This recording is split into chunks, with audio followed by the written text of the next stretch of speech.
Good afternoon, everyone. I am Jay Mishra, student reporter at the Larynx, the official newsletter and voice box of St. GS Medical College and KEM Hospital, Mumbai. The Larynx presents to you Front Niti, where top-ranking GSites will come together for an exclusive chat about their strategies and roadmap to success through a panel discussion. Here we have with us GSites who have aced NEET PG 2021, namely Dr. Urvil Shah, AIR 26, Dr. Jay Savla, AIR 80, Dr. Mohita Bafna, AIR 85, and Dr. Amit Dashputra, AIR 97, to help everyone in their quest to excellence. Congratulations to all of you. Moderators of this panel discussion are Amay Ambike and Gayatri Inamdar, both editors at the Larynx. Over to you guys. Yes, thank you there. A warm welcome to all our panelists. The first question that I would like to ask you is directed to everyone in the panel discussion, and that is, what was your reaction when the result of the NEET PG exam first flashed before your screen? I'm sure I think I speak for everyone, but Jess, all can we of us start with you? were pretty much happy with the result, I'm guessing. So yeah, as in it was hard work which we all had done, which had paid off. So clearly we're very satisfied. All of us are getting the branch which we want in the college which we want. So overall, all of us are satisfied. The first time when the results had come, the marks were released and the rank was not released.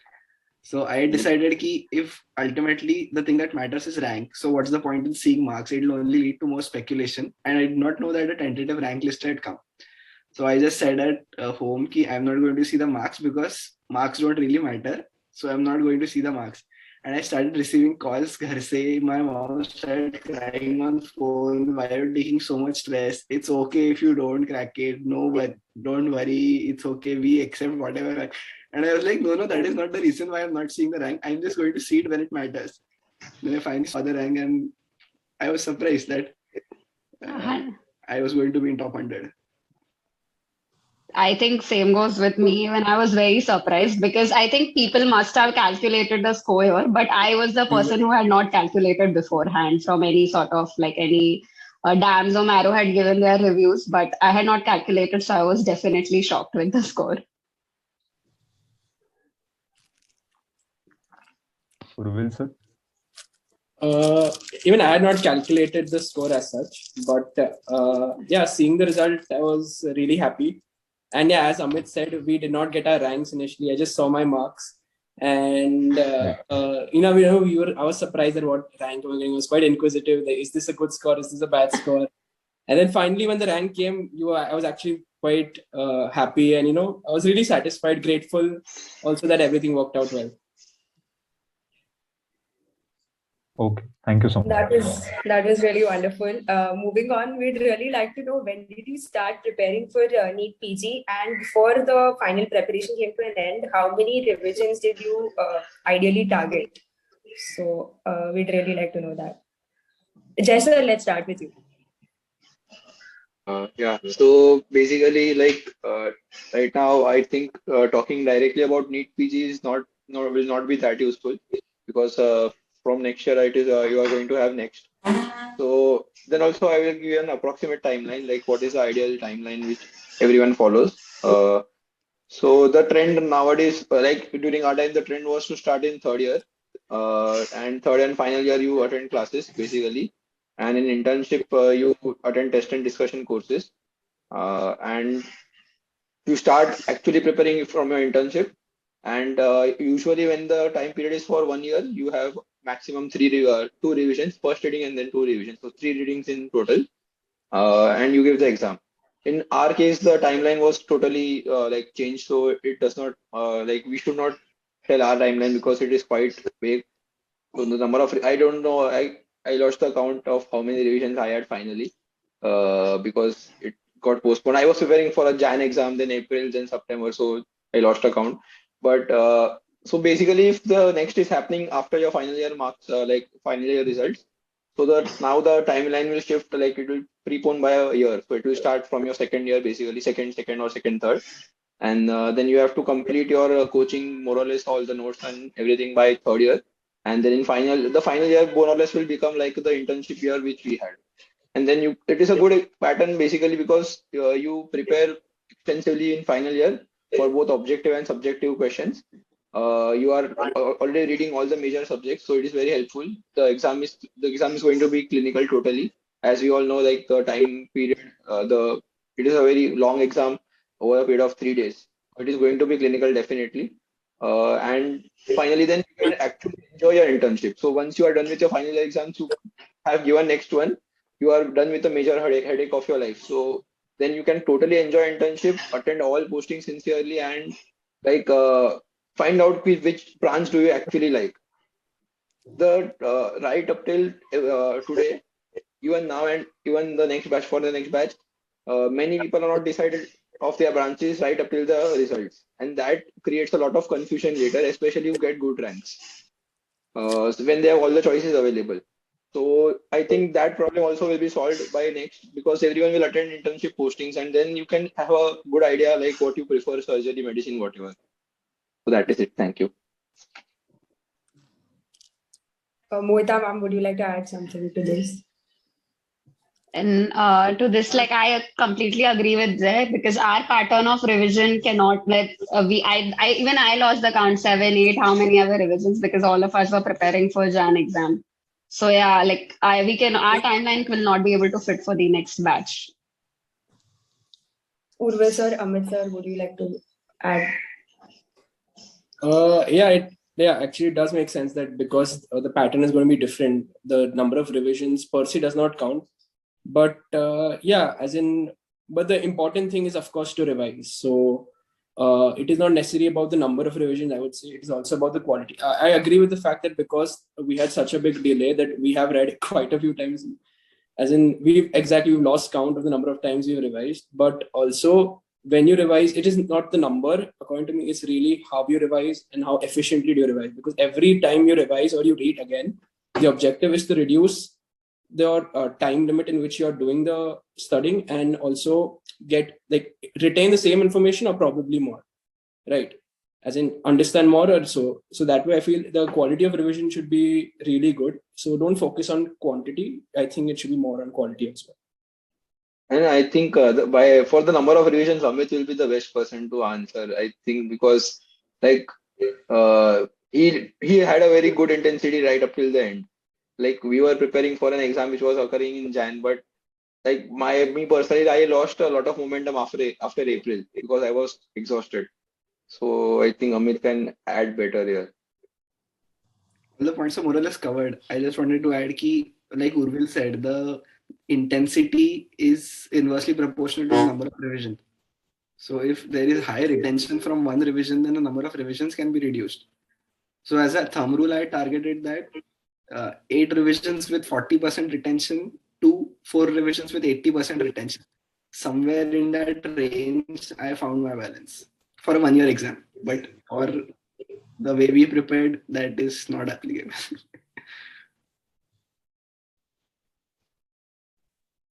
The next question that I have is for all the panelists. So while preparing for this exam, what was the coaching class that you attended and what influenced your choice regarding that? Because in the current scenario, there is a debate, you can say, that is going on regarding online and offline coaching. So we would like to really know from all of you, what is your take on that? Can we start with Jay, sir? Yes, sir. So basically, I think even before the pre-COVID era, I think during our time, I will directly go straight forward. During our time, Marrow and Prep Ladder was not that very famous, like not that famous during our third year, and almost majority of the people joined them. So we did not have a lot of options to choose from. It was almost DAMS or Bhatia. But now I think a person should actually first see himself if he's very sincere by himself or he needs a push. So if DAMS is occurring offline, so you have to ask yourself if you need a push or if you can do it sincerely by your own self.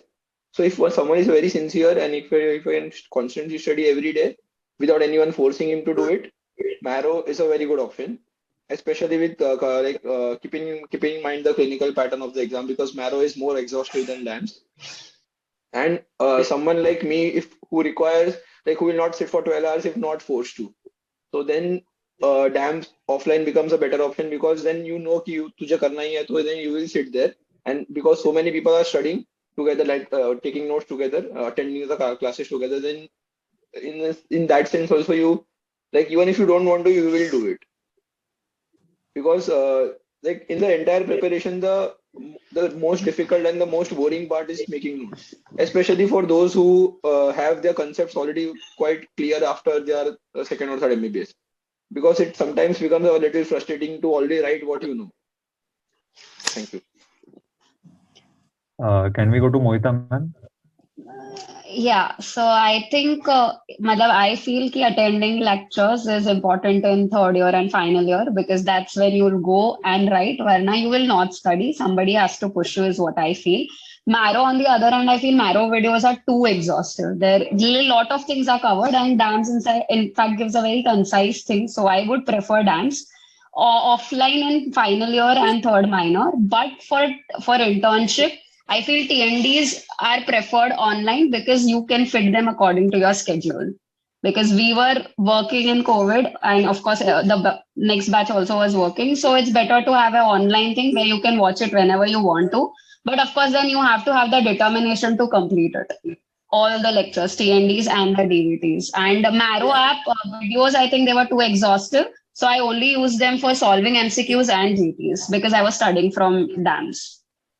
Yeah, so the ideal combination here is, if someone requires a push, then the ideal combination which I found out was and everyone else found out was attending DAMS if you want to for notes, and then taking Marrow Plan B for QBank and test series, because the Marrow QBank and test series are irreplaceable. No one else can match that quality, especially of the explanations.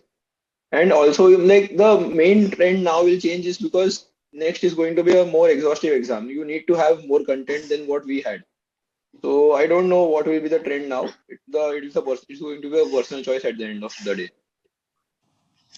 Yes, and I preferred also Marrow GTs, because it was easier to go back to them, to the bookmark questions. It was easier, and it was a little difficult. I thought the DAMS app was not that user friendly to go back to the same questions and revise them.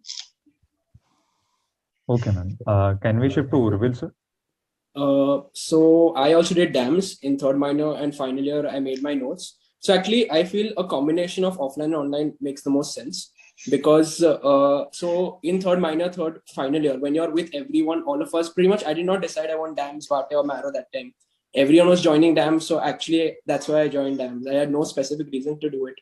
It was, of course, it was a task to make your notes, sit the entire day and do it, but because everyone was doing it, that's why I probably went with it. But in internship, when we had our duties to match our time with the TND lecture, which did happen too for us, and it was really difficult for me because of my some duty I could not do it. I missed the lecture, and it was irritating, because then in the end you're working also and you're unable to you're unable to study as well. But then they released online TNDs, which according to me was the best part, because according to my duty, I could just probably see only 2 hours of it and see the remaining 5 hours probably tomorrow, day after. And, I could adjust how I want to study, when I want to study, and how much, or, I could fasten the pace at 2x speed. So 2x, 1.5x, because sometimes it just gets repetitive and you don't want to hear the same person saying the same thing again and again. So it was better for, it was a faster speed. So that way it was a good combination of that. And otherwise, I followed more of DAMS than Marrow. I did Marrow only test series and QBank. The reason I did that, because I found DAMS very concise and informative. Marrow is extensive. For next, I'm not sure how the pattern will be. Will it be more, or will it be more content which is required to be known? But DAMS was definitely, according to me, more concise and informative. I really liked their test also. They were really good quality questions. I agree with Mohita that the app was not at all user-friendly. To be honest, it was quite bad in comparison to Marrow. But then I also made an extra book for that, and I had written all my questions down, all the difficult questions in. So I had to put effort for that. But that said, somewhere, otherwise the effort in Marrow would be that you have to read a lot. And, there are many MCQs, so it's a bit taxing. Also, there's so many MCQs that to complete the entire subject, it's kind of a task. And then unless you complete something, you don't get the gratification according to me. So with that being a difficult task, probably you don't get that much. I don't know. It's the psychology which comes here that you're not that happy. Now I was feeling more happy solving dams because I could complete the MCQs more. So I did more of dams than Marrow.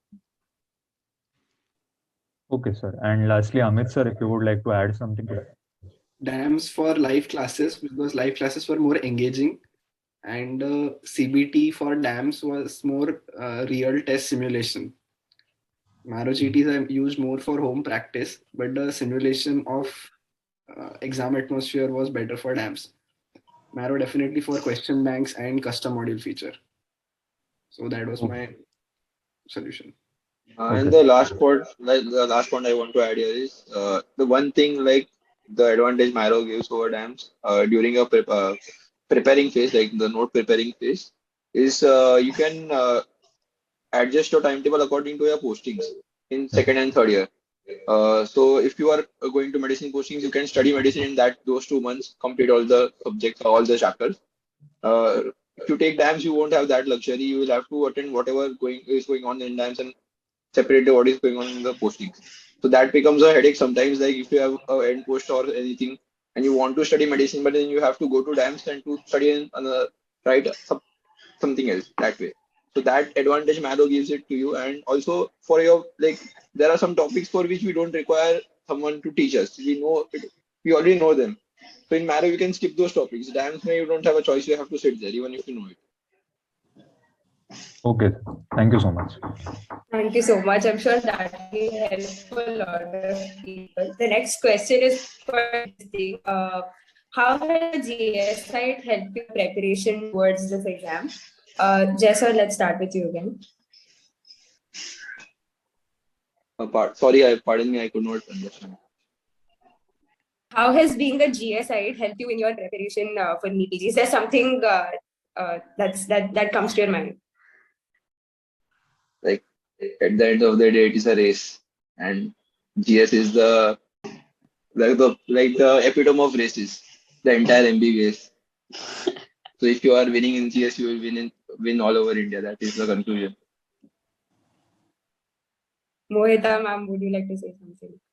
I would say the same. My point being, I don't know how much the clinical cases or the teachers, of course, they must have helped at some level. But of course, the people that you were around, because everybody was studying in GS, there was an atmosphere that everybody is studying an internship. When you compare with other colleges, I don't know what was going on over there. But in KM, everybody was studying. Therefore, we were also studying. Urval, sir, would you like to say something? I think so. It's kind of so. Even when we wanted to get into KM or even in PG, kind of everyone's first choice is KM. So studying in KM was kind of an inspiration that probably, you are into KM, you can get into KM again for your PG as well. So it's definitely an inspiration, and definitely people are studying, but I feel like, and probably that gets a bit taxing or it weighs down. But I feel that there is an overall good clinical exposure which occurs in KM as well. So being a GSite, you get to see your postings are really good. Not that extensive postings are done, or not that many people teach you as well, which I think people in KM, you probably have to really go after them, ke sikha do. But in the end, they will teach you, and they're really one of the best teachers out there. So definitely, being a GSite is a lot of fun. Amit sir, would you like to add something to this? GSite or GS is such a hub for multiple things. So whenever I had to look for an opportunity outside of studies, so there were such excellent breaks, be it Avishkar or be it other facets. So it never felt taxing that this is what I'm doing forever. And even in moments of break, I was not like, हाँ चल अभी के लिए पढ़ाई बंद कर दे. I was absolutely transported to other worlds in cultural performances or any other organizing committees. So those components of being a GSite helped me have a perspective towards how much study matters and what are the other things beyond studying. So that was the key factor कि हाँ GS में तो है, and yet there are so many things outside of studies कि whenever I want a break or whenever I want to see इसके बाहर क्या चल रहा है दुनिया में, So world had huge vistas to offer me. And then whenever I came back, it was a fresh start and fresh mindset. I'd like to actually add to Amit. Yeah, that's really true. So in being a GSite, every year there is some or the other activity which is happening, which the batch can take part in. You know, you can make friends with seniors, juniors. There's something or the other, be it dance, acting, or probably just a simple course about learning to editing. Something or the other is always going on in GS.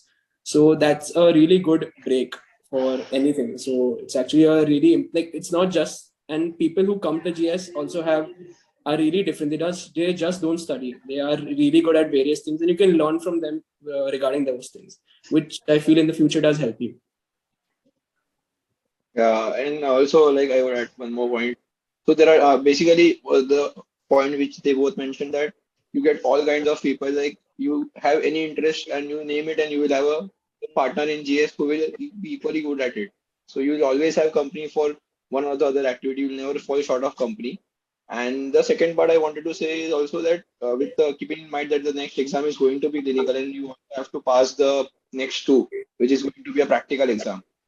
So right when we entered a UG college, basically like from whatever I heard from seniors, they used to say कि ठीक है UG college इतना matter नहीं करता. Eventually PG college matter करता है because that is the time you learn clinical skills, you will see a lot of patients. But now with next, you have to have at least a baseline preparation of clinical knowledge and skills. So being in KEM, you get to see almost all the cases which one has to see in the UG curriculum, from all subjects: medicine, surgery, OBGY, pediatrics, everything. And once you see a case now, it is becomes very easier to remember all the major findings.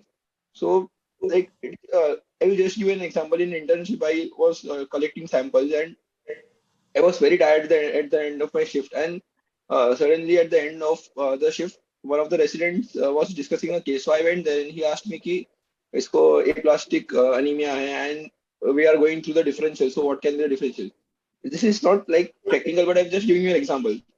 And after at the end of the discussion, we came to a topic like if he can have PNH and paroxysmal nocturnal hemoglobin. So that like I had no idea ever, even after reading the times or whatever, that PNH can also cause aplastic anemia. And I think somewhere during our preparation, a similar sort of question came. And when something like this comes, this is going to be rank deciding. Like this question is going to be rank deciding because not everyone will know it. And you will definitely remember if you have seen it somewhere. So that is the edge which KEM will give it to the students. Like you will see all the cases and you have to make full use of that fact. Yeah, probably the entire package which GS offers is, I think, probably a good combination of everything. There are good extracurricular activities, there is good teachers, good learning, and also it's a good atmosphere, which probably may get toxic, but I mean, it's okay, right? Like you can bear with it. It depends on you. I think it depends on your batch and your people. If you are willing to go to clinics and everything, they are available there. Even the patients, like you have all sorts of patients. And if you're willing to go to the teacher and tell them that take clinics for us, they definitely will take at the end of the day, and you will get to learn a lot. Like we had good clinics. If we were like really like this, come on, you have to teach us. So they used to teach us, definitely. It was not like they were like, no, we will not teach us, never. Like in my batch, Mohita was the person who would go from door to door and say, "Sir, clinics le lo, clinics le lo." In every batch, you should have a person who is like very enthusiastic and always approachable to everyone. So he will organize the clinics for you. That is a task. Half of the cases that I have taken are because Mohita told me कि चल मेरे साथ I am taking a case. Otherwise, तो clinics जाता ही नहीं था. Exactly. Thank you. Yeah.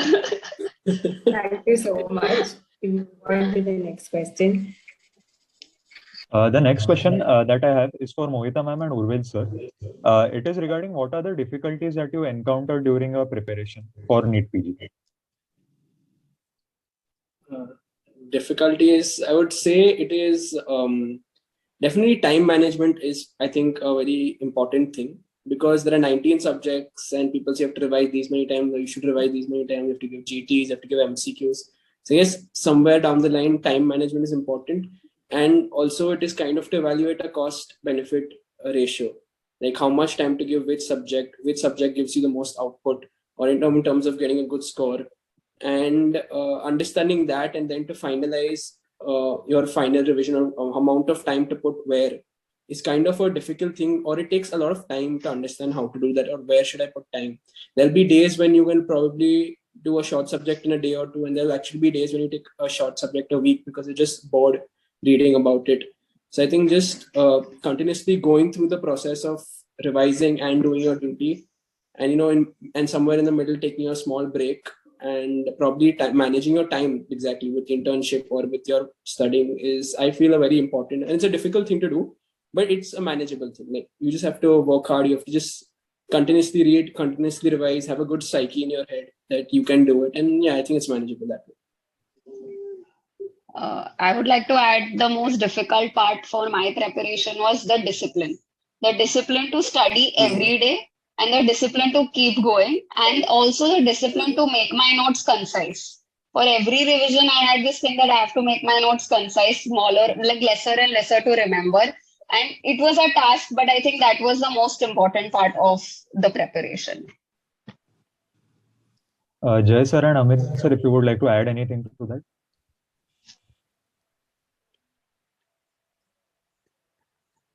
Well said. Yeah, but like the one conclusion which I came to know, like I realized it after giving the exam, is like this is the one of the toughest exam, because you have to study all the subjects, and not everyone likes all the subjects. Like, you have a few preferences. So once you clear this hurdle in your life, then you are going to choose a subject which you like, and then it becomes a lot easier. So that for me was the toughest part. I hated biochem and everything, and it made no sense to me ever. So that for me was the toughest part. Also, another thing which at least I had a problem with is, and at least in the starting of internship, was FOMO. Like, because kind of someone else would be studying something else. Someone was doing Marrow plus dams, and I was barely able to solve the MCQs of dams, or just go ahead, give a GT. And then someone else was reading some other guidebook, and I was confused. Should I read the guidebook? Should I read the notes? So it is kind of that FOMO kind of kills you, in the sense that it just kills your time. In the sense, what should I do? What should I do? So I think the best way to tackle that per se is just by, I think, sticking to your guts and sticking to your instincts, in a way that if you've made your notes, just be probably a bit sure that, I've made these notes, these will be good. And let me read through these notes. Let me see how I do in a GT in terms of that subject. If I'm doing well, probably I don't need to do anything more. But if I'm not doing well in that subject, then I should go ahead and do something more.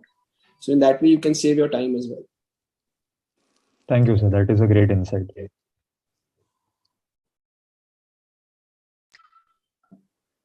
We'll move on to the next question.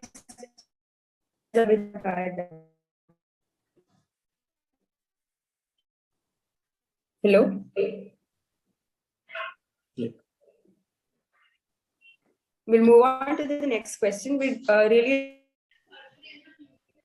mix with the PG prep, and what are the overlapping areas between the PG prep and the MUHS exam, especially the final year MUHS exam. Also, how did you manage to gain an understanding of the final year subjects while revising your previous year subjects? So, Jay sir, we'll start with you.